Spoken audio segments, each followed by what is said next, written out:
ضلالة وكل ضلالة في النار. Të dashur vëllezër, falenderoj Allahun subhanahu wa taala që më bëri të mundur të takohem me ju në këtë vend të bekuar, në këtë seminar në cilin po jepen këshilla fetare, po merren mësime mbi fenë e krijuesit të gjithësisë, Allahut subhanahu wa taala. E fillova mësimin tim me hyrjen me cilën i dërguari Allahut Muhammedi sallallahu alaihi wasallam hapte ligjëratat e tij dhe këshillonte në raste të ndryshme. Kjo hyrje quhet khutbatul haja. Kjo hyrje është bërë shkak për pranimin e që një person të pranonte Islamin në kohën e të dërguarit Allahut Muhammedit sallallahu alaihi wasallam. Ky person quhej Dhimad. Vjen ke i dërguari Allahut Muhammedit sallallahu alaihi wasallam dhe kishte dëgjuar fjalë të ndryshme për profetin sallallahu alaihi wasallam dhe thot, po shkoj thot ti lexoj, ti knoj, ti bëj rukje, sepse në fakt ai bënte rukje njerëzve të prekur nga xhin. Edhe shkon ke profeti sallallahu alaihi wasallam dhe i thot, o Muhammed sallallahu alaihi wasallam, inni arqi min hadha ar-rih, aw urqi min hadha ar-rih. Un bëj rukje për shërimin e njerëzve të prekur nga magjia. Prandaj, nëse ke dëshirë po të bëj rukje. Profeti sallallahu alaihi wasallam filloi me këtë hyrje, innal hamdalillah nahmaduhu nasta'inuhu dhe në fund. Në një pjesë përmendën në hadith, jo e tërë hyrja. Ky i thot ma përsërit prapë, ma përsëriti. E pastaj tha më jep dorën t'ia besën në Islam. Kjo hyrje pra u bë shkak që ky njeri pranonte fenë islame. Libri që do t'u shpjegoj është libri Tri parimet e besimit islam. Ky libër ka një format mjaft të shkurtër dhe të përmbledhur, por cek dhe përmend çështjet kryesore të fesë, të cilat duhet i di çdo musliman. Është pjesë e asaj dijes e cila quhet obligative, fard ain për çdo musliman. Flet për tauhidin e Allahut të lartësuar, për njohjen e Islamit dhe për njohjen e të dërguarit ton Muhammed sallallahu alaihi wasallam. Këto janë tri parimet e fesë. E veçanta e librit është se çështjet në të shoqërohen me argument. Çdo çështje ka argumentin e saj. Ky libër përpilohet ndërkohë që në gatdishullin arabik dhe në mbar botën islame ishte përhapur tej mase idhujtaria dhe vetëm një pakicë njerëzish kishin shpëtuar nga shirku. Dihet se është zhvilluar një betejë e fortë në nivel dialogu, kundërshtimesh, debatesh, përpilimesh, kundërthënjesh ndërmjet Muhammed ibn Abdul Wahhab, autorit të këtij libri dhe kundërshtarëve të tij. Dhe më në fund ka triumfuar thirrja e tauhidit. Sigur se ka qenë gjithmonë ligji i Allahut të lartësuar në përballjen e profetëve me kundërshtarët e tyre, e dietarëve rabbaniyin me dietarët e bidatit dhe hoxhallarët e këqij. Është një libër i përmbledhur. Zakonisht librat e kohës Muhammed ibn Abdul Wahhabit, kur trajtoheshin çështjet e akides, të tauhidit, përmbanin filozofira, llafallogji, e gjëra që nuk i kuptonte dot masa. Tauhidi nuk e kuptonte masa. Çështjen kryesore se kuptonte masa. Në këtë aspekt, Muhammed ibn Abdul Wahhab domethënë solli diçka të cilën njerëzit e kohës së tij nuk e njihnin. Të thjeshtohej në këtë mënyrë tauhidit, bëhej kaq i kuptueshëm, të arrinte edhe njeriu që s'kishte dituri, nuk kishte njohuri, s'kishte lexuar shumë, ta kuptonte tauhidin me lehtësi të madhe. Si ishte e mundur? Sepse Muhammed ibn Abdul Wahhab rahimahullahu taala ju kthye besimit të pastër që ka pas profeti sallallahu alaihi wasallam dhe shokët e tij, që kanë patur brezat e parë të ummetit, kur nuk kishte filozofira, nuk kishte ilm kelam, nuk kishte kelamista dhe tauhidi çështjet ishin fort qarta. Dhe theu rekord në këtë drejtim. Natyrisht kundërshtarët e tij s'kishin çfarë të thoshin. e akuzonin për padituri, akuzonin pasuesit e tij, për shkak se ka mundësi që njeriu ta mësojnë tauhidin kaq me lehtësi kaq të madhe, ndërkohë që nuk njeh retorikën, thoshme ilmul balagha, ndërkohë që nuk njeh filozofinë, nuk njeh llafullogjin, nuk njeh këtë, nuk njeh ato, por gjitha këto nuk janë nevojshme për të kuptuar tauhidin. Tauhidi është fort i qartë. Argumentet e tij janë shumë të qarta. Dhe kjo ka qenë një sfidë e madhe, që ka mundësi njerëzit të kuptojnë tauhidin kaq kollaj, thoshin ata. Ndërkohë që çështja e tauhidit është fort e qartë. Autori e fillon librin me besmelen, Bismillahirrahmanirrahim. Arsyeja pse fillon me të është se Allahu i lartësuar suret e Kuranit i ka hapur me besmelen, Bismillahirrahmanirrahim. E dyta, i dërguari Allahut Muhammed sallallahu alaihi wasallam kur dërgonte letra mbretërve, kryetarëve të fisëve, i niste me besmelen, Bismillahirrahmanirrahim. Bismillah, me emrin e Allahut kërkojnë ndihmë. Me emrin e Allahut kërkojnë mbarësi, bereqet dhe mirësi. Ky është kuptimi. Ar-Rahmanir-Rahim. Ar-Rahman-Ar-Rahim janë dy emra të bukur të Allahut të lartësuar. Ar-Rahman tregon atributin e mëshirës së Allahut të lartësuar, atributin e mëshirës përfshirëse të Allahut subhanahu wa taala, që në shqip sipas meje duhet përkthehet mëshirëploti. Sipas meje duhet përkthehet mëshirëploti. Me emrin e Allahut, mëshirëplotit. Ar-Rahim, mëshiruesit. Tregon mëshirën që arrin te krijesat, bërjen e mëshirës, aktin e mëshirës, veprimin e mëshirës. Ar-Rahim, sipas meje duhet përkthehet mëshiruesi, me emrin e Allahut, mëshirëplotit, mëshiruesit. Dije Allahut të mëshiroft se e kemi detyrë të mësojmë 4 gjëra. Kjo është një hyrje që autori e ka bërë librit. Fillim të librit, para se me fol për 3 parimet e besimit islam, njohjes së Allahut, njohjes së Islamit dhe njohjes së të dërguarit tonë Muhammed sallallahu alaihi wasallam, se këto janë 3 parimet e Islamit dhe këto janë 3 pyetjet për të cilat do të pyetet njeriu në varr. Dhe autori është përgjigjur këtu për të mësuar njerëzve përgjigjen, se domethënë për të mësuar njerëzve 3 themelet e Islamit për të cilat secili prej tyre do të pyetet në varr. Ka bërë një hyrje shumë të rëndësishme. Ka thënë duhet të mësojmë 4 gjëra. Duhet të dimë 4 gjëra. E para, dituria, e cila është njohja e Allahut, njohja e profetit të tij dhe njohja e fesë islame me argumente. E dyta, puna, të praktikojmë diturinë e marr. E treta, të ftojmë në dituri dhe e katërta, të bëjmë durim ndaj lëndimit dhe mundimit që hasim kur ftojmë njerëzit në fenë e Allahut subhanahu wa taala. Lidhje me diturinë do të përqendrohem në disa pika. Se këto 4 gjëra janë të rëndësishme për çdo musliman, siç do ta sqarojmë edhe më pas inshallah taala me argumente të qarta.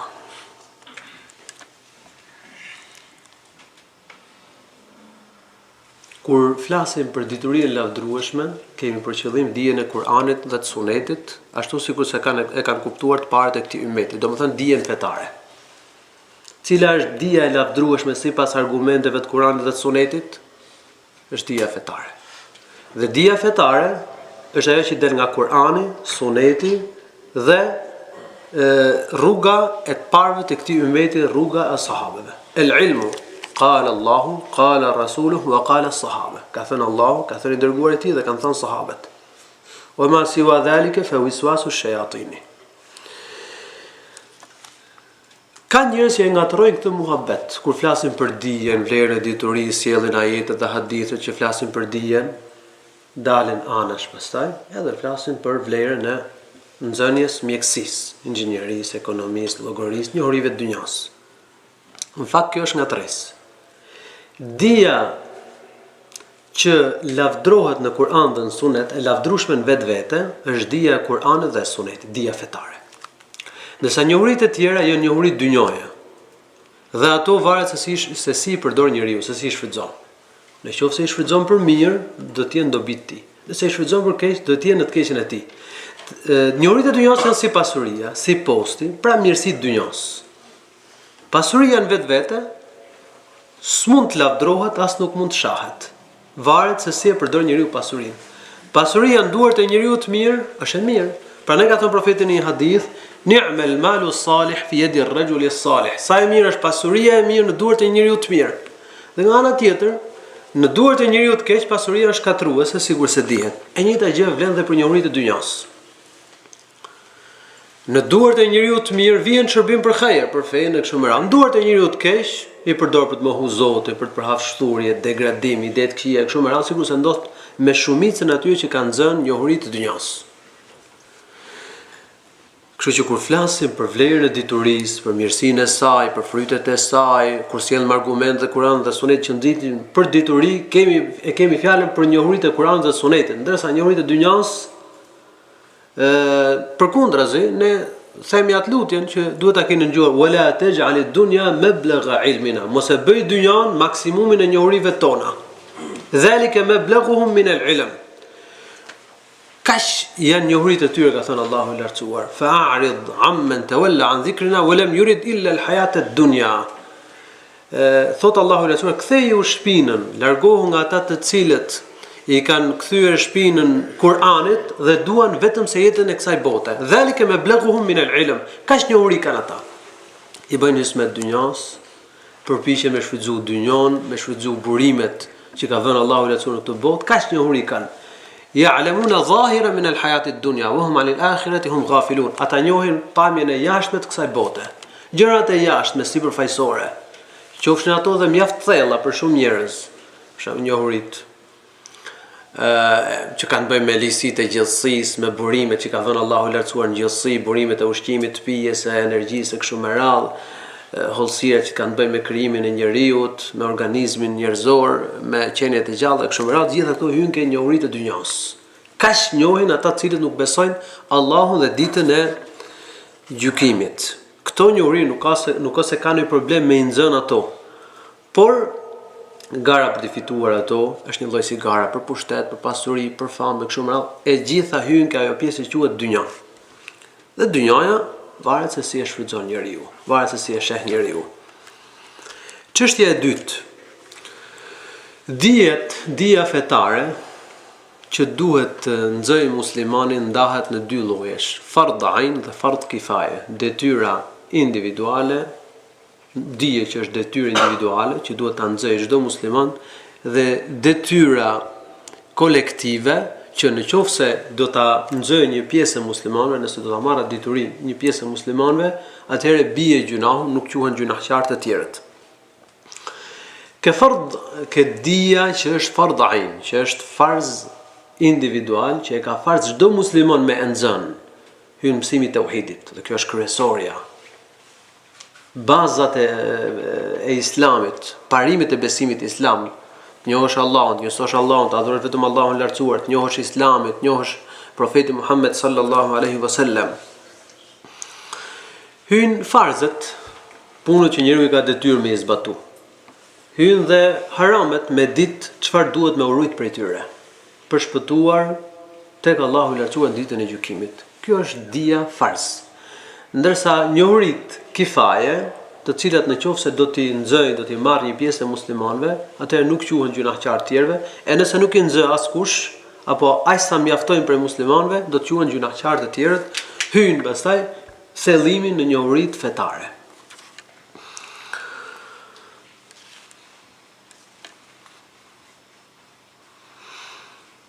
Kërkimi i njohurive të cilat janë farz ain, e tham duhet të përvishen gjithë muslimanët. Kërkimi i njohurisë që është farz ain. Profeti sallallahu alaihi wasallam ka thënë në hadith, el-ilmu faridatun, talabu el-ilmi faridatun ala kulli muslim. Nxënja e njohurisë, kërkimi i diturisë është farz për çdo musliman. Ky është hadith i saktë.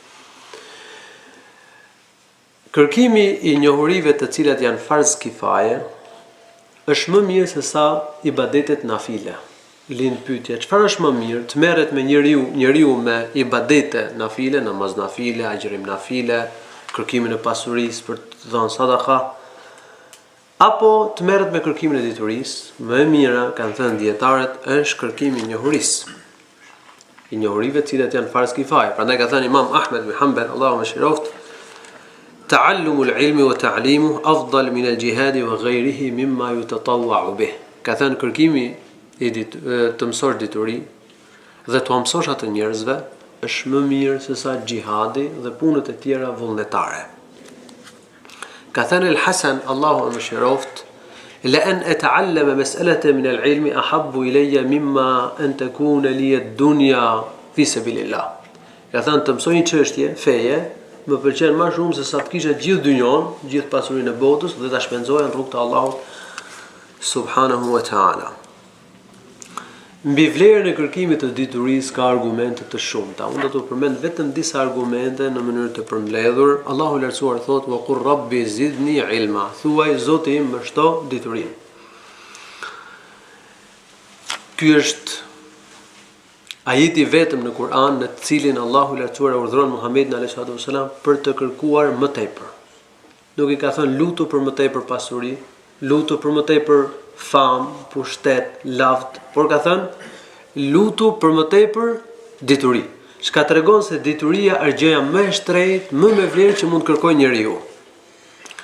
Allahu i Lartësuar thotë: "Qul hal yastawi alladhina ya'lamuna wal ladhina la ya'lamun, inma yatadhakkaru ulul albab." Thuaj, nuk janë njësoj ata të cilët dinë me ata që nuk dinë. Këta nuk janë njësoj. Allahu i Lartësuar njerëzit e ditur ka me ngritur, të ta ngrej namin, emrin e tyre në këtë botë dhe në botën tjetër. Allahu i Lartësuar po ashtu thotë në Kur'an: "Shahid Allahu annahu la ilaha illa huwa wal malaikatu wa ulul ilmi qa'iman bil qist." Allahu i Lartësuar dëshmon se nuk ka të adhuruar tjetër me të drejtë përveç tij, edhe me lajket, edhe njerëzit e dijes. Zoti i Madh ka përmendur dëshminë këtu për çështje më të rëndësishme që është tauhidi, se nuk ka të adhuruar tjetër me të drejtë veç Allahut. Dhe ka përmendur si dëshmitar veten e vet, me lajket, krijesat nderuara dhe dietarët. Përmendja e dëshmisë së dietarëve krahas dëshmisë së Zotit dhe të me lajkeve tregon për pozitën e lartë që kanë dietarët. Padyshim Allahu do të zgjidhte si dëshmitar për çështje më të mëdha ata të cilët kanë vlerën dhe pozitën më të lartë tek ai. Ndaj mas gradës të dërguarve dhe profetëve vjen shkalla e dietarëve. Ibn Qayyim kur ka renditur rangjet e njerëzve ka Allahu, gradat e njerëzve ka Allahu, ka përmendur të dërguarit, enbijat, pastaj ka përmendur dietarët. E pastaj vijnë pastaj rangjet e tjera, shuhedat e kështu me radhë. Allahu i Lartësuar thot në Kur'an: "Innama yakhsha Allaha min ibadihi al-ulama." Njerëzit që kanë frikë Allahu subhanahu wa ta'ala janë vetëse dietarët. Domethënë dietarët e kanë frikë Zotin më shumë se sa të tjerët. Dhe dije e vërtetë është ajo e cila e bën njeriu të frikësuar ndaj Allahut. Një dije që nuk e bën njeriu të frikësuar ndaj Zotit nuk quhet dije e dobishme. Dietarët e kanë më shumë frikë Allahut sepse e njohin atë. I njohin atributet e tij, e njohin fuqinë, madhështinë, urtësitë e tij, i njohin emrat e tij, i njohin punët e Zotit. E njohin profetin e Zotit, e njohin urtësitë e Allahut, e njohin fenë islame, njohin ditën e gjykimit, xhenetin, xhehenemin dhe u hyn frika në zemër. Dhe frika që i pushton zemër i nxit të veprojnë të mira dhe të ruhen nga të këqijat. Këta janë dietarët rabbaniin. Profeti sallallahu alaihi wasallam thotë në hadith që shënon Buhariu në sahihun e tij nga Muawiya ibn Abi Sufjan radhiyallahu anhu: "Men yuridillahu bihi khairan yufaqihu fi din." Kur Allahu dëshiron të mirën për njeriu, mundson atij të kuptojë fenë. Kur Allahu ka dashur të mirën për njeri, e ka nxitur, e ka shtyrë që të mësojnë fenë. Marr dijen fe.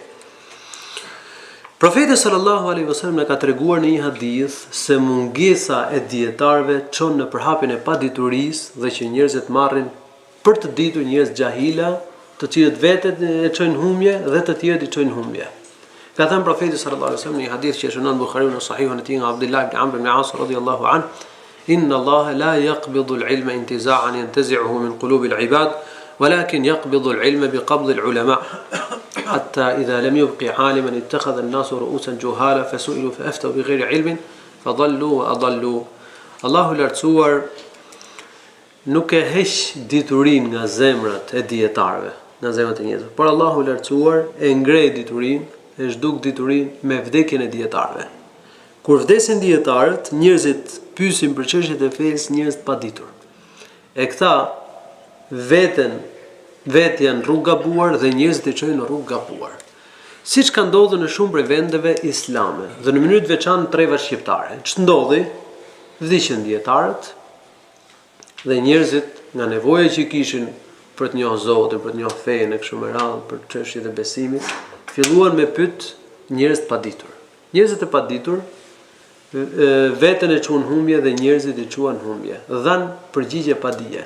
Dhe u përhap shirku, tyrbet, teqeja e kështu me radhë. U përhapën bidatet, besimet e kota, nuska, hajmali, fallxhor, magjistar dhe ka njerëz domethënë nevoja për besim ekziston nga njerëzit. Janë me dhjetra mijëra njerëz të cilët trokasin ke dyert e fallxhorëve, magjistarëve, mashtruesve, batakçive. Pse? Sepse nevojën për dituri, për të njohur të fshehtën, caktimin e Zotit, për shpëtuar prej të këqijave, e kanë. Por nuk kanë gjetur rrugën e duhur. Edhe shkojnë ke njerëzit e paditur. Ky hadith na nxit që të marrim dituri, se nëse ka dituri, nëse ka njerëz të ditur, do përhapet xhejret e mirësia. Nëse nuk ka njerëz ditur, atëherë përhapet e keqja. Një burr shkon dhe bën një udhtim për në Sham. Ke Ebu Darda radhiyallahu anhu ta pyeste për një hadith profetit sallallahu alaihi wasallam. Një udhtim për të pyetur për një hadith që flet për vlerën e dijes. Domethënë ka bën një udhtim për të mësuar një hadith. Edhe Ebu Darda e ka treguar këtë hadith që kanë gjuar profeti sallallahu alaihi wasallam. Ka thënë profeti sallallahu alaihi wasallam ka thënë men salaka tariqan yaltamisu fihi ilman salaka Allahu bihi at-tariqa ila al-janna. Kush me rrugën e kërkimit të dijes, Allahu i lartësuar do ta fusë në rrugën e xhennetit, do t'i lehtësoj rrugën e xhennetit. Wa innal malaikata la tad'u ajnihataha li talib al-ilmi ridan bima yasna. Malaikat shtrin krahat e tyre për kërkuesit e dijes në shenjë kënaqësie për atë që bën kërkuesi i dijes. Wa innal alima la yastaghfiru lahu man fi as-samawati wa man fi al-ardi hatta al-hitanu fi jawfi al-ma. Për dietarin kërkon falje gjithçka në qiell dhe në tokë, ajsa edhe kafshët në det. وإن فضل العالم على العابد كفضل القمر ليلة البدر على سائر الكواكب. E përsia e dietarit, grada e tij e lartë kundrejt atyre që nuk janë të ditur, besimtarëve të mirë, por që nuk janë të ditur, është si e përsia e dritës së hënës në natën 15 kundrejt yjeve. Dietarët janë trashëgimtarët e profetëve. Profetët nuk kanë lënë si trashëgimi dinar, derhem, pasurimi, fjalë, por kanë lënë si trashëgimi dijen fetare. Kush merr dijen fetare, ai është me fat të madh. Në hadith profeti sallallahu alaihi wasallam e ka krahasuar dijen fetare që ka sjell dhe dritën që ka sjell nga Allahu, udhëzimin me rreshtit e shiut. Rreshtit e shiut janë nevojshme për gjallërinë, për jetën e tokës. Për shembull, vendet arabe ka shkretir. Pse ka shkretir? Se nuk ka rreshje shiu. Këtu në perëndim ka gjelbrim. Pse? Se ka rreshje shiu. Pra shiu është jetë për tokën. Dija fetare është jetë për zemrën, për mendjen.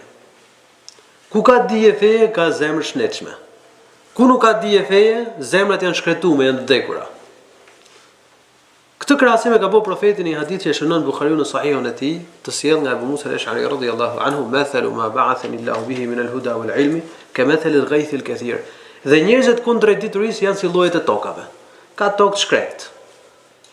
Ose ka tokë kripore që nuk mbin të gjas, nuk e ruan ujin, ka tokë pjellore, ka edhe tokë kënet. Kështu janë edhe zemrat e njerëzve. Ka zemër të frytëdhënëse, mirënjohëse, ka edhe zemra të këqija. Me çfarë dije fillojmë? Fillojmë me çështjet kryesore, më të lehta dhe më të thjeshta. Dhe nuk ka përcejm shkallat. Siç është triparimet për shembull. Me mësu tauhidin, mësu çështjet më të thjeshta të fesë. Ka vëllezër musliman që nuk e fillojnë mbar kërkimin e diturisë. Me të filluar do kap çështje të cilat janë më delikate, më të rënda, çështjet e tekfirit për shembull. Çështjet e bidatit mosmarrveshjet më të thella që kanë pas dietarët e ummetit. Në vend që me mësu pyetjet e varrit, me mësu Kur'an, me mësu Tejvid, me mësu arabisht, e filloj me çështjet më të ndërlikume, cilat për të dhënë zgjidhje robi, i duhen 15 vite të paktën me mësu arabisht, me marrë njohurit fetare, me ul para dietarëve, me u thellu, me kuptu mirë Ibn Taymijen, Ibn Qayyimin e kështu me radhë. Dietarët e mëdhenj me kuptu, pastaj me ju rrek atyre çështjeve. Me u marrë me ato çështje. Njerëzit që merren me këto çështje, apo ata të cilët i përhapin më të madhet, flas çështjet që përbëjnë teprim punët e tekfirit, teprim në çështjet e bidatit, thellim në mosmarrveshjet e konsiderueshme që ka pas dietarët me njëri tjetrin. Ata cilët i përhapin fort dhe kërkojnë nga rinia që të merren me to për muqu janë si puna kusarve. Kur niset një grup haxhish për Mekë, dalin rrugë dhe nuk i lënë me shku në Mekë, me bë haxhin. Domethënë i pengojnë njerëzit që të marrin dije feje, që të mësojnë fenë Allahut të lartësuar, ndërsa dietarët e xhairit i thonë nxënësit, mos e ma veten fort lart, po ulu, mëso riparimet, mëso Kur'an, mëso Tejvid, mëso arabisht dhe përpiqu pak nga pak. Sepse nëse njeriu, domethënë nëse ke për shku në për të gjithë një kodër, nëse e fillon me zell të madh me të fortë, nuk arrin dot në kryet. Nëse e fillon pak nga pak, avash, do të arrish. Edhe stërvitin e trupit kur e fillon, që ose do ta fillosh me të madhet, për ditë me bot 8 orë stërvitje nuk ja del dot. Po ditën e parë 10 minuta, ditën e dytë 20 minuta, pastaj nga 1 orë në ditë stërvitje, pastaj duke shtu nga pak kalitet trupi. Edhe mendja ka nevojë për kalitje, se rruga është e gjatë, është edhe e vështirë. Dhia merret nga njerëzit e mëdhenj. Min barakatil ilmi akhdhuhu anil akabir. Merret nga njerëzit e mëdhenj.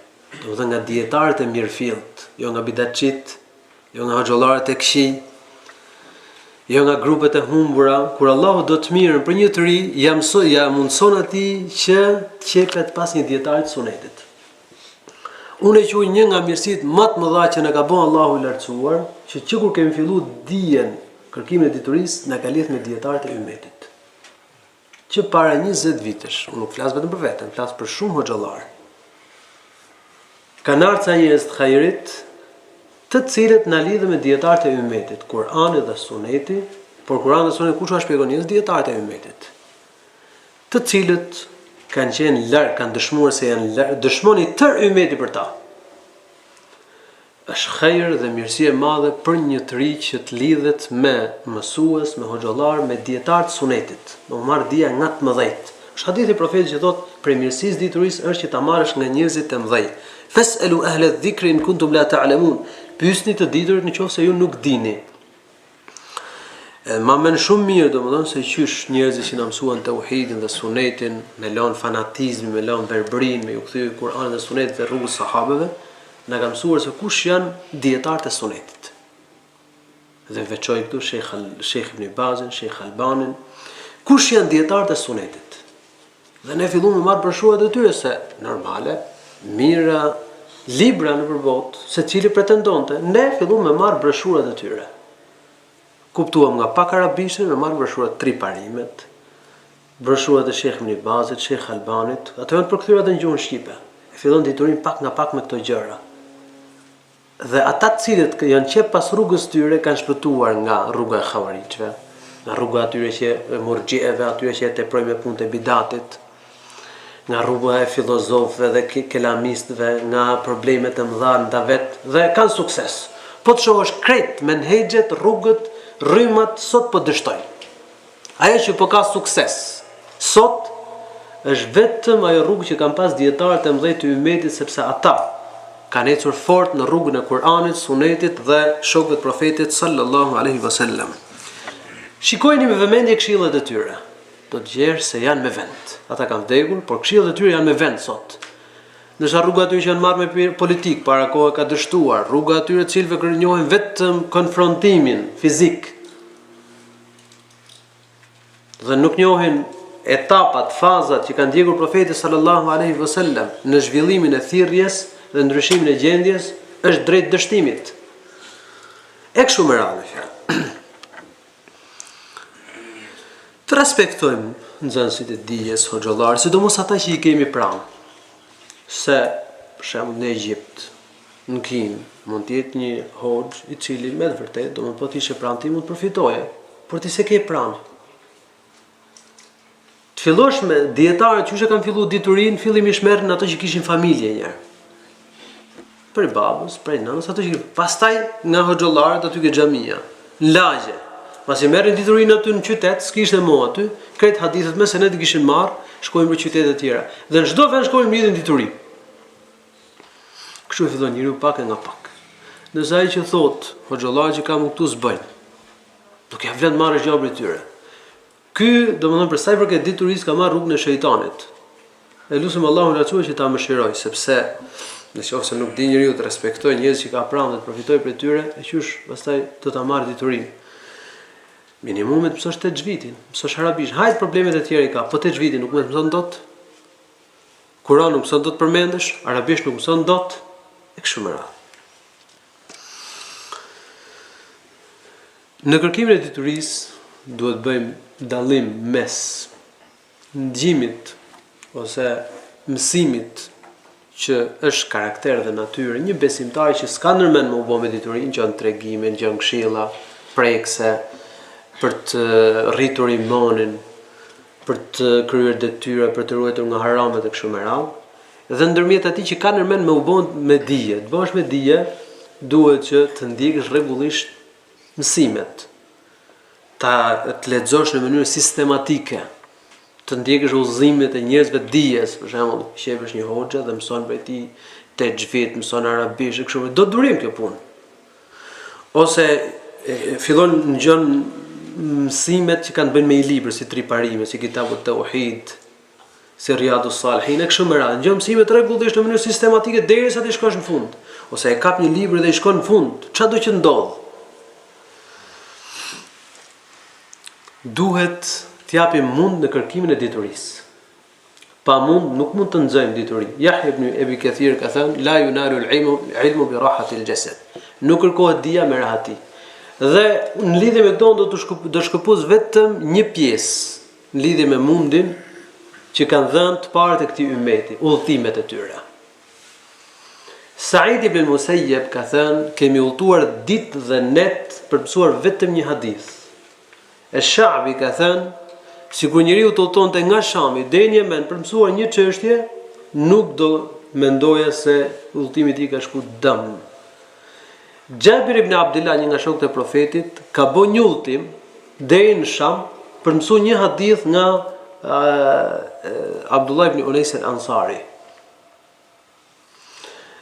Gjithashtu Abu Ayyub al-Ansari ka hip devës, ka shkuar në Egjipt me ngju një hadith për Uqbet ibn Amir radhiyallahu anhu në lidhje me maskimin e të mëdhave të muslimanit, pasi e ngjoi hadithin pas vrit nga deveja, se i tha atij, këtë hadith e di vetëm unë edhe ti. E ngjoi hadithin pas vrit nga deveja, pa ja hishalën devës, u kthyen në Medinë. Ash-Sha'bi, Allahu më shoft, ka qenë njëri nga tabi'inëve, i thot njërit, i ja tregoi një hadith dhe i tha, merre tha rahat pa lodhje, pa pak, pa asnjë gjë, tha. Për këtë hadith ne kemi bë udhëtime. Ty tha po ta jap tha kështu rahat fare pa u munduar. Domethënë dietarët e ummetit janë lodhur në kërkimin e diturisë. Një element tjetër i rëndësishëm është prezantimi në mezhliset e diturisë. Prezantosh, marrësh pjesë rregullisht dhe të përpiqesh të mësosh.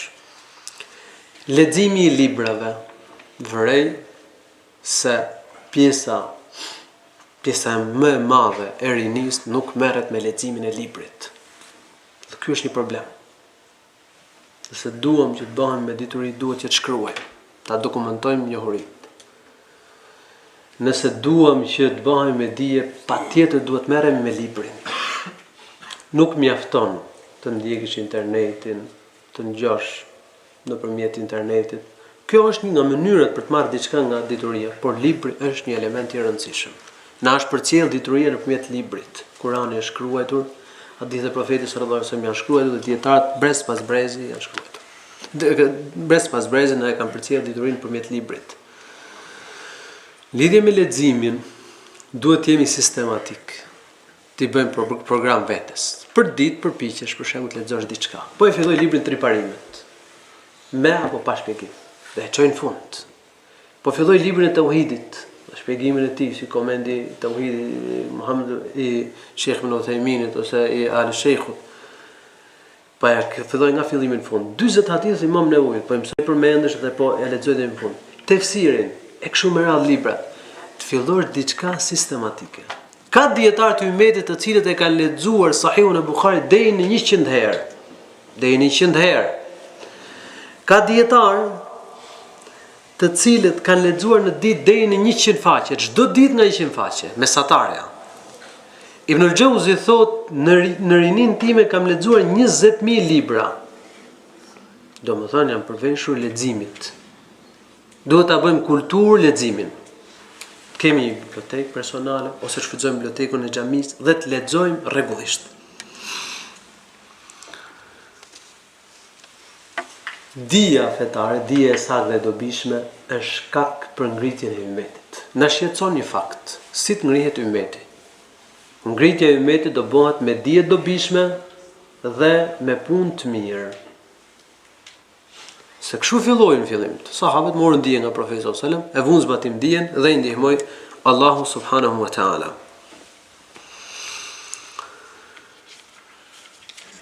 Çështja e dytë është të zbatojmë diturinë. Ke dituria, autori ka thënë që dituria është njohësh Allahun. Njohësh Allahun, do të thonë njohim Zotin, njohim atributet, njohim emrat e Tij, të njohim faktin që vetëm Allahu i lartësuar meriton adhurimin. Të njohim fenë islame me argumente, njohja e fesë islame me argumente. Feja islame është feja që Allahu i lartësuar zgjodhi për njerëzit. Në Islam kanë qenë të gjithë profetët. Islami përdoret me kuptim përgjithshëm dhe me kuptim të veçantë. Në kuptimin e përgjithshëm, në Islam kanë qenë gjithë profetët dhe të gjithë pasuesit e tyre. Me kuptimin e veçantë, fjala Islam, termi Islam, bën fjalë për shariatin e Kur'anit. Për shariatin që na ka sjellë i dërguari Allahut Muhamedi sallallahu alaihi wasallam. Të njohim Islamin me argumente, kjo tregon që muslimani nuk duhet të ndjek apo të zbatoj çështjet e fesë thjesht me imitim të verbër, por të mësojmë çështjet e fesë me argument. Dhe në fakt, ky libër çdo çështje e shoqëron me argument. Tauhidin me argument, njohjen e Islamit me argument, njohjen e profetit sallallahu alaihi wasallam me argument. Atëherë çështja e parë është dituria, siç e tham. Çështja e dytë është zbatimi i diturisë. Për vlerën e zbatimit të diturisë na flasin shumë argumente. Allahu i lartësuar i ka qortuar në Kur'an ata njerëz të cilët thonë atë që nuk e bëjnë. Ya ayyuhalladhina amanu lima taquluna ma la taf'alun. Profeti sallallahu alaihi wasallam ka përmendur në një hadith që e ka sjellë Usame ibn Zeid radhiyallahu anhu se në ditën e gjykimit do të hidhet një burr në zjarrin e xhehenemit. Dhe do t'i dalin zorrët të përbrendshmet e do të sillet me to rrotull në zjarrin e xhehenemit siç sillet gomari rrotull mullirit për të lëvizur gurin e tij. Dhe kjo pamje e tmerrshme do t'u tërheq vëmendjen dhe banorëve të zjarrit të cilët janë vujtje. Edhe mlidhe rrotull thi njeriu dhe i thonë: "O filan, ti ke urdhëruar për të mirë dhe ke ndaluar nga e keqja. Pse përfundove këtu?" Thot: "Po, urdhëroja për të mirë, por nuk e zbatoja vetë, ndaloja nga e keqja dhe e bëja të keqen vetë." Pra ka qenë shembull i keq. Njerëzit që merren me dituri nuk duhet të jenë si puna e atyre për të cilët është hapur fjala në vendin tonë se hoxha thot: "Bëj ç'të them unë e mos bëj si veproj unë." Kjo nuk është e saktë, nuk është udha profetit tonë sallallahu alaihi wasallam. Udha profetit tonë sallallahu alaihi wasallam është me marr shembullin e tij.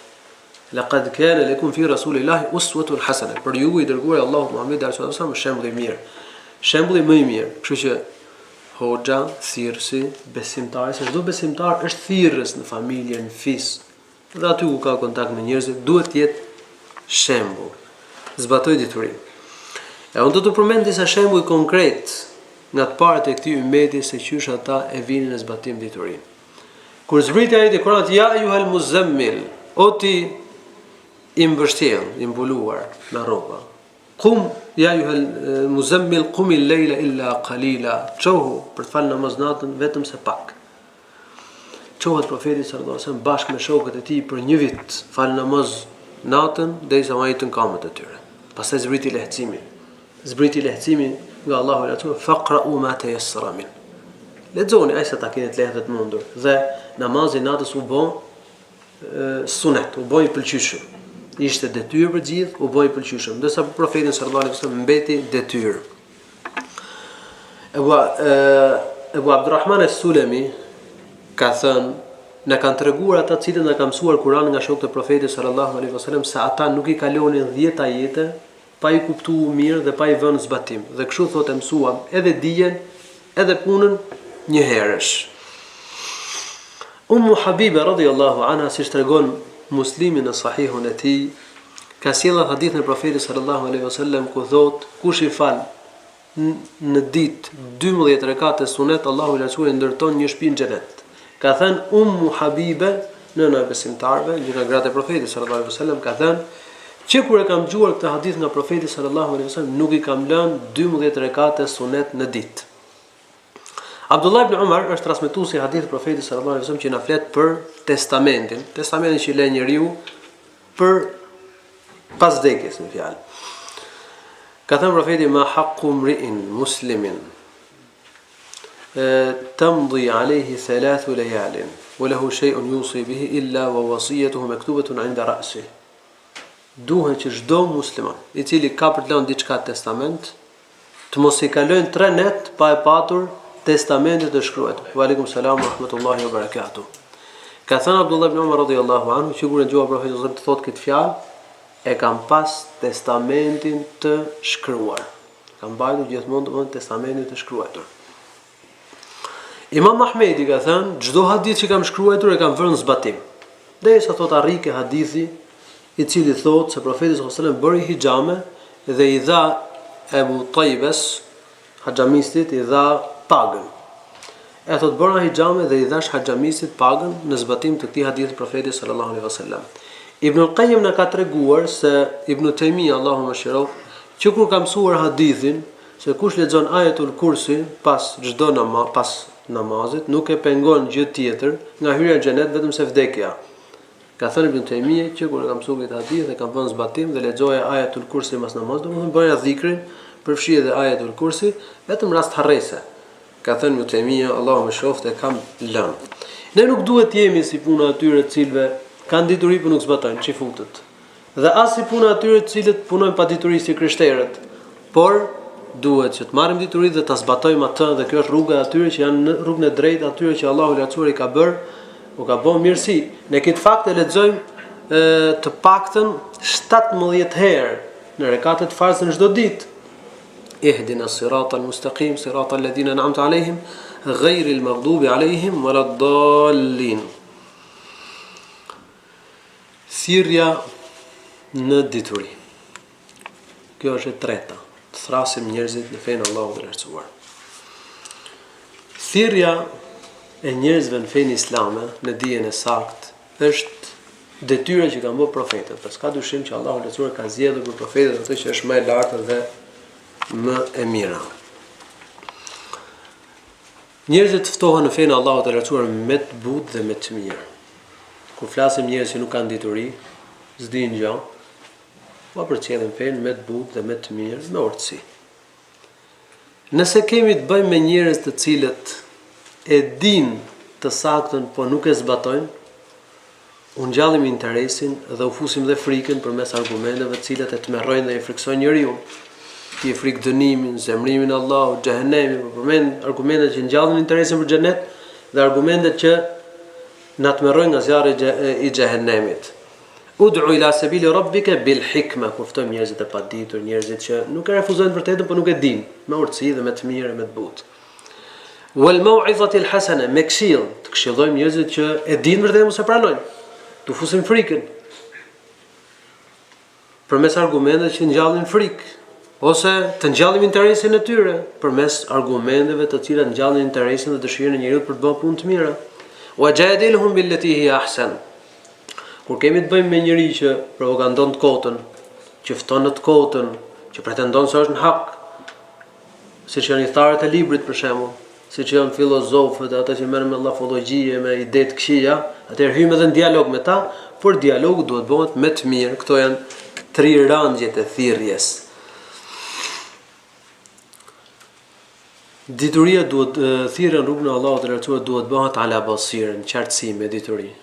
Qul hadhihi sabili ad'u ila Allah ala basira ana wa man ittaba'ani wa subhanallahi wa ma ana min al-mushrikin. Ala basira, në qartësi me dituri do të thotë. E para me e ditë mirë gjën në të cilën do t'i ftosh. Do i ftosh njerëzën në tauhid, duhet me njoh tauhidin. Do i ftosh në islam, duhet me njoh islamin dhe rregullat e tij. Do të mësosh njerëzve një rregull të fesë, duhet me njoh ato, do i mësosh abdestin për shembull. Duhet me njoh mirë abdestin sipas sunetit Muhamedit sallallahu alaihi wasallam. E dyta, gjesh mënyrën e duhur dhe të saktë për të ftuar njerëzit në islam. E treta, të njohësh dhe gjendjen e njeriu që po e fton.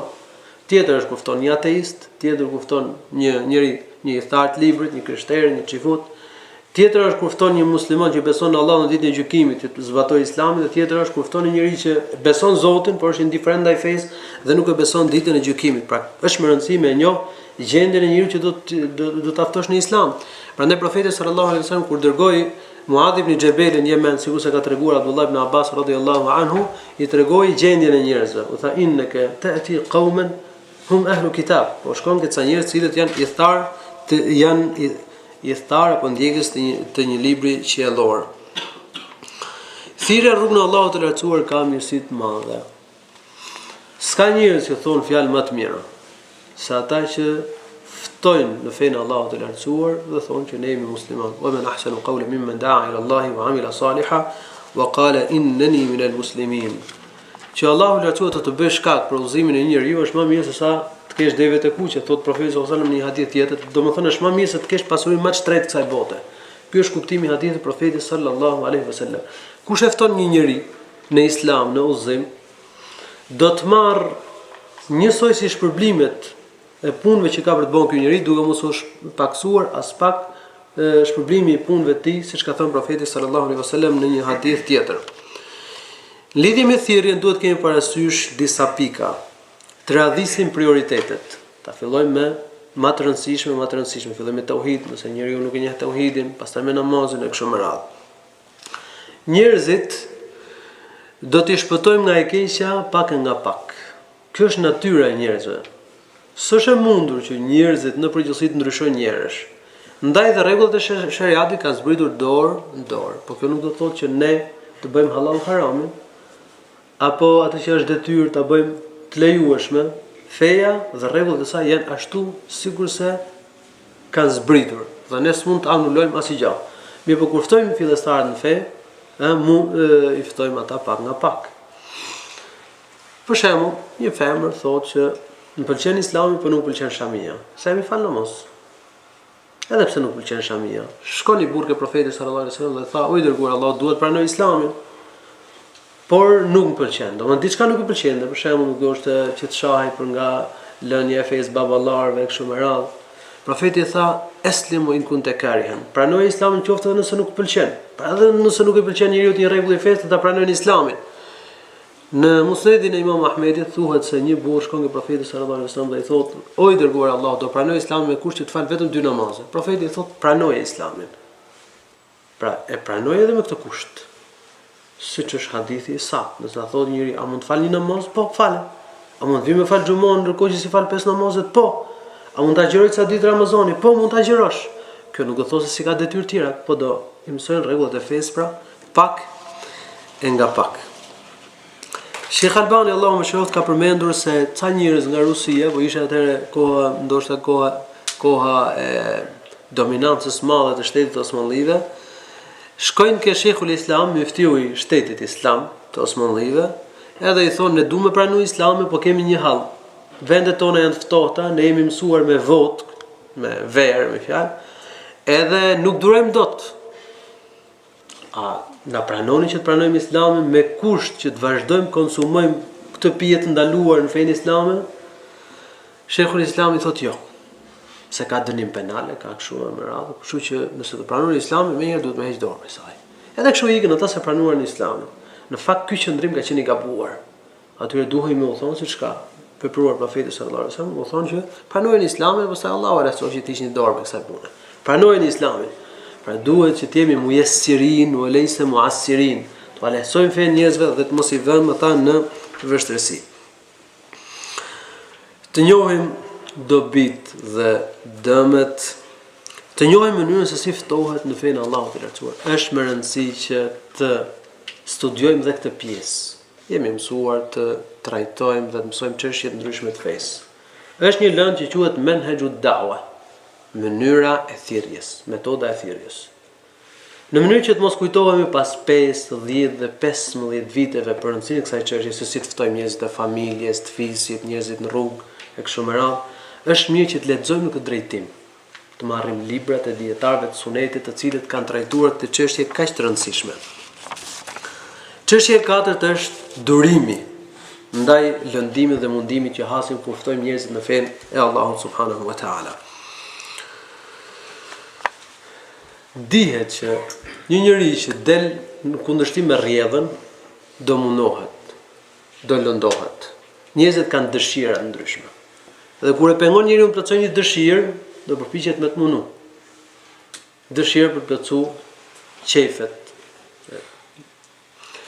dëshirë për post, për pasuri e kështu me radhë. Gjithashtu, kur përpiqesh me shkëput njerëzit nga gjendja aktuale, ndjekja me fanatizëm të parëve tyre, do të lëndojnë, do të mundojnë. Thirrsi në fenë Allahut të lartësuar e fton njerëzit në diçka që bie ndesh me dëshirat e tyre. I fton njerëzit që të lanë rrugën e baballarëve të tyre, domethënë të jetojnë ndryshe nga aktualiteti që kanë. Kjo është tetë e vështirë. Ndaj kanë me mundu, se nuk duan që me lanë dëshirat e tyre. Nuk duan që me lanë rrugën e baballarëve të tyre. Ndaj profetët e Allahut të lartësuar janë sprovuar. Allahu subhanahu wa ta'ala thot në Kur'an, inna nahnu nazzalna al-Qur'ana tanzila. Fasbir li hukmi rabbik. Ne ta kemi zbritur ty Kur'anin pjesë. Bëj durim për vendimin e Zotit tënd. Sa të vi vendimi i Zotit tënd. Kanë thënë dietarët, përmendja urdhër për durim, menjëherë pas përmendjes së faktit se Kur'ani është zbritur pjesë, tregon se thirrsi në Islam dhe profeti ynë është prisi i thirrsave, ka nevojë për durim, sepse kanë me mundu njerëzit. Kur profeti sallallahu alaihi wasallam i tregoi Waraqatu ibn Nawfal thirrjen, domethënë mesazhin e parë që i kishte shpallur Allahu i lartësuar, Waraqatu ibn Nawfal ndër të tjera i tha se njerëzit do të nxjerrin ty, do të dëbojnë, do mundohesh. Sa pse do mundohem? Sa nuk ka njeri që ka sjell një thirrje të tillë si kjo e jotja e që nuk është munduar. Walaqad kuzzibat rusulun min qablika fasabaru ala ma kuzzibu wa udhu hatta atahum nasruna. Edhe profetët para teje janë përgënjeshtruar. Por ata bën durim ndaj përgënjeshtrimit. Dhe ata janë lënduar, janë munduar. Profetin tonë sallallahu alaihi wasallam e kanë gjakosur. Profeti ynë sallallahu alaihi wasallam ka zhvilluar luftra, është dëbuar nga vendi i vet, ka lënë pasurinë dhe vendin e shtëpinë e tij sallallahu alaihi wasallam sikur që dihet. Pra rruga e thirrjes ka mundime, ka dhe vështirësi. Do fyhen muslimanë, do fliten kundër atyre, muslimanët janë terroristë, janë dhunshëm, janë kështu edhe janë ashtu. Gjithë ato Allahu i ka bënë me urtësi, se në këtë rrugë do të rezistojnë vetëm se njerëzit durimtar. Llojet e durimit. Durimin zbatimin e riteve të fesë, ibadeteve, namazin e sabahut me xhamat. Duhet durim me bë diçka të tillë, ata që s'kan durim me lënë namazin e sabahut me xhamat. Për shembull, durimi në veprimin e ibadeteve është lloji më i mirë, më i lartë, është durimi i ulul azmi min ar-rusul, të dërguarit e vendosur, rrënjosur në fe. Dhe në fakt gjithë pejgamberët kanë qenë të tillë dhe prandaj kanë thënë disa dietar se ulul azmi min ar-rusuli janë të gjithë të dërguarit. Lloji i dytë është durimi ndaj fatkeqësive. kujtojmë tu durimin e Ejubit. Inna wajadnahu sabiran, ai ishte durimtar. Durimin e Jakubit alayhi salatu wasalam kur i ra fatkeqësia, fa sabrun jamil, durim pa ankesa. Durimi ndaj harameve, për durim të ruhesh nga haramet, siç është durimi i Jusufit alayhi salatu wasalam, ftohet për haram dhe e frenon veten. Në një aspekt tjetër durimi ndahet në 3 lloje. As-sabru billah, wasbir wa ma sabruka illa billah. Të durosh dhe në fakt duke kërkuar ndihmë Allahut, se Allahu të bën durimtar. S'ka kusht tjetër veç ti. Domethënë duhet me bë durim, po kush na bën durimtar? Allahu. Kush na jep sukses për të bërë durim? Vetëm Allahu, as kush tjetër. E dyta, as-sabru lillah, ta bëjmë durimin për hir të Zotit. Pa ankesa, po ta bëjmë durimin për hir të Allahut. Dhe e treta, as-sabru me Allah, durim me Allahun. Domethënë, durim respektimin e ligjeve të fesë. Aty ku është feja të shkojmë ne. Dhe dëshirë, nuk duhet që Kurani dhe Suneti, ligjet e fesë dhe argumentet shkojnë mas dëshirës tonë. Po duhet që dëshirat tona t'ja nënshtrojmë kujt? Kuranit dhe Sunetit. Domethënë shkojmë me Kuranin dhe Sunetin e gjurmëve e të parëve të këtij ummeti. Duhet që dëshirat tona t'i nënshtrohen Kuranit dhe Sunetit dhe dëshmive që na kanë ardhur nga shokët e profetit sallallahu alaihi wasallam, dhe kjo ka nevojë për durim. Një pjesë e madhe e njerëzve, sidomos ata që përfundojnë me grupet e humbura, si Khawarijët, Murji'at, kanë dëshira të këqija. E kuptojmë se njeriu belil insanu ala nafsihi basira, e njeh mirë vetveten njeriu. E kupton që e vërteta është këtu, por s'ka durim. Me mposh dëshirë vetjake dhe me u nështru Kur'anit dhe Sunetit. Allahu lacon shumë vende në Kur'an ka folur për gradën e lartë durimtarëve. Allahu është me durimtarët. Allahu i do durimtarët. Allahu durimtarëve do jap xhenetin. Durimtarët do shpërblehen pa llogari. Shpërblehen kjo mjaft argumente të shariatit. Të dërguarit e Allahut kanë dhënë shembullin e lartë në durim. Durimi Nuhut alayhi salatu wasalam në ftimin e popullit të tij 950 vite pa u lodhur. Durimi Ibrahimit alayhi salatu wasalam. Durimi të dërguarit ton Muhammedit sallallahu alaihi wasallam. Në mënyrë të veçantë në thirrjen e njerëzve në fenë Allahut të lartësuar kemi nevojë për durim në 3 aspekte. Së pari, durimi kur njerëzit janë indiferent, për shembull njerëz të familjes, të fishës, duan ta duajnë fare për ty. I fton apo si fton fare. Nuk i interesohen. Normalisht që kjo e lëndon zonësin e dijes, hoxhën, besimtarin, e lëndon, nuk diskutohet. Kur njerëzit s'du t'ja dinë fare për dijen e tij, siç ndodhte me popullin e Nuhut. Nuk pyesin fare për Nuhun dhe ishin krejt indiferent. Kjo duhet durim, pa durim njeriu dështon, e le thirrjen, thotë njerëzit s'du ta dinë për mua dhe e le fare. Lloji i dytë është durimi kur mundohet njeriu. Se ka njerëz që mendojnë se durim do të thotë vetëm durosh kur të lëndojnë, kur të mundojnë, kur të fyjnë, kur të fusin burg, kur të rrahen. Nuk është vetëm kjo, është lloji i parë i durimit, që është tejet i vështirë. Lloji i dytë është ky, që thjesht mund të sprovohen në këtë natyrë. Dhe lloji i tretë i durimit është durimi kur vonon fitoria. Punojmë, ftojmë njerëz në fenë Allahut, por vonon fitoria. Fitoria e ummetit, ngritja e ummetit, triumfi i tij. Edhe këtu duhet durim. Shkojnë shokët e Profetit sallallahu alajhi wasallam ke i dërguar Allahut Muhammed sallallahu alajhi wasallam dhe i tregojnë gjendjen në kushtet e Mekës. Dhe i thonë apo nuk po i lutesh Allahut të lartësuar që të na ndihmojë të na jap fitoren? Profeti sallallahu alajhi wasallam pastaj u tregoi mundimet e popujve të hershëm, se sa shumë janë munduar dhe kanë hequr ata.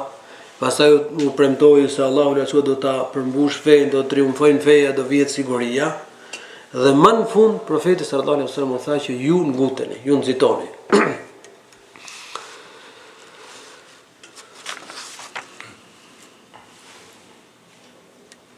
Edhe pak çështje dhe do ta mbyllim të mësimin inshallah taala. Argument për këto 4 rangje të besimit ose për këto 4 çështje që përmendëm, është fjala Allahu subhanahu wa taala, sura Asr, bismillahirrahmanirrahim wal asr.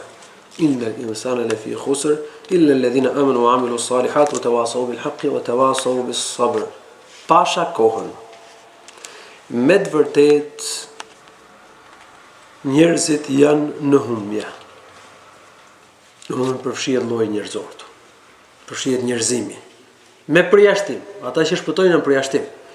Me përjashtim të atyre që besojnë. Besimi nuk quhet i saktë pa dituri. Bëjmë punë të mira, dija duhet zbatuar, domethënë patjetër duhen punët e mira.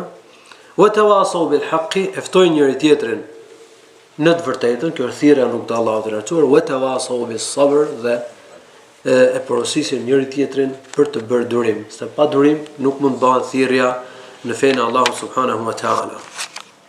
Imam al-Shafi'i, Allahu mëshiroft, Imam al-Shafi'i është Muhammed ibn Idris al-Shafi'i, i vdekur në vitin 205 të Hijretit, është një nga fuqahat e mëdhej të ummetit islam, i rritur jetim. Ka thënë: "Law ma anzala Allahu hujjatan ala khalqihi illa hadhihi sura lakafatuhum." Sikur Allahu i lartësuar mos u kishte zbritur robërve të tij sure tjetër veç kësaj sure, do t'u mjaftonte. Nëse Allahu nuk do t'u kishte zbritur njerëzve argument tjetër për këto katër çështje. Nuk e ka fjalë për gjithë fen, por për këto çështje, katër çështje që janë çështje themelore. Dija e dobishme, zbatimi i diturisë së dobishme, ftimi i njerëzve në dijen e dobishme dhe durimi në këtë rrugë, sikur mos kishte argument tjetër vetëm se kjo sure për këto katër çështje, njerëzve do t'u mjaftonte. Ibn Qayyim, Allahu mëshiroft, ka thënë se xhihadi ndaj nefsit ka katër rangje. Rangu i parë është me i bë xhihad nefsin, domethënë me u përpjek me vetveten për të mësuar fenë. Rangu i dytë, me mësu dijen e dobishme. Rangu i dytë është me i bë xhihad nefsit në zbatimin e fesë. Po përmend 2-3 shembuj konkret. Kemi lexu, kemi mësuar lidhje me namazin. Namazin me xhamat. Lejen e namazit me xhamat. Vajtjen në xhami, ecjen për xhami, hadithet që flasin për shpërblimin e atij që shkon në xhami, pritjen e namazit, respektimin e kohës së namazit, formën e namazit, cilësinë e namazit, sa e vëmë zbatim? Këtu ta vën njeriu veten para përgjegjësisë. Ta pyes veten. Sa e vëmë zbatim? Bësh xhihad vetes dhe ti je korrekt dhe i saktë lidhur me namazin, me tërësinë e namazit. Marrim çështjen e normave të moralit. Durimi, turpi, zemërgjerësia, bujaria, thjeshtësia. Lexosh në këtë drejtim, duhet xhihad, sepse ne e kuptojmë që këto janë gjëra me vlerë të madhe. Mirë, po diku na shpëton një fjalë se kemi bërë durim. Në një moment kemi treguar një akt që është i turpshëm, nuk është i saktë. Në një moment kemi përshmuar një tjetër, që do të thotë se bie ndesh me thjeshtësinë. Në një moment jemi treguar koprat, nuk jemi treguar bujar, e kështu me radhë. Domethënë, shohim ku jemi në lidhje me moralin. Normat e sjelljes. Normat e sjelljes, për shembull, rregullat e selamit. Sa i dim? 1 2 3 4 5 rregullat e selamit. Çu japim selamin? Si e presim? Sa respektojmë normat? Rregullat e të folur dhe të bisedës në mexhlis. Rregullat e udhëtimit. Domethënë këto gjëra me i vën zbatim. Secili për nesh duhet ta shohë këtë pjesë, po duhet xhihad në zbatimin e diturisë. Dhe ta kemi të sigurt që ky është xhihadi i jetës. Të mposhtim nefsin dhe të vëmë zbatim diturisë. Kjo është e dyta, ja xhihad në zbatimin e diturisë. Xhihadi ndaj nefsit. E treta, xhihadi në ftimin e njerëzve në fenë e Allahut të lartësuar. Dhe e katërta, xhihadi në durim. Ta mbash, ta frenosh veten, duke ftuar njerëz në fenë e Allahut të lartësuar, edhe pse nefsi kërkon rahati dhe me e lën këtë rrugë. Kush i përmbush këto katër rangje, ka më u bë prej të diturve rabbaniyin, të cilët do të thirren të mëdhej në mbretërinë e qiejve. E kush nuk i përmbush këto, nuk ka me qenë prej tyre. Imam el-Bukhari, Allahu mëshiroft, ka thënë bab el-ilmu qabla el-qawli wal-amal. Dituria ka përparësi ndaj të shprehurit dhe punës. Fillim duhet që njeriu me pas dije. Pastaj shprehet dhe pastaj punon. Se puna pa dije të saktë nuk ka vlerë, s'ka dobi. Dhe argument për këtë që ka thënë Imam el-Bukhari, Bukhariu ka përmendur argumentin fa'lam annahu la ilaha illa Allah wastaghfir li dhanbika wa lil mu'minin. Dije se nuk ka të adhuruar tjetër me të drejtë përveç Allahut dhe kërko falje për gjunahun tënd. Profeti sallallahu alaihi wasallam ka thënë, kush vdes duke ditur se nuk ka të adhuruar tjetër me drejt veç Allahut, ka me hyrë në xhenet. Pra, Allahu Rasul ka përmendur në fillim dijen, pastaj shprehjen, deklarimin e shahadetit dhe pastaj zbatimin dhe praktikimin. S'kemi kohë më, mirë, Allahu shpëleft. Lusë Allahu Rasul që na i bëjë të dobishme këto që e dëgjuam. Kjo ishte një hyrje, ne do kemi edhe 3 mësime tjera inshallah taala dhe do përpiqemi që t'i përfshijmë të gjitha çështjet që ka cekur ky libër. Lusë Allahu na i bëjë të dobishme këto që dëgjuam.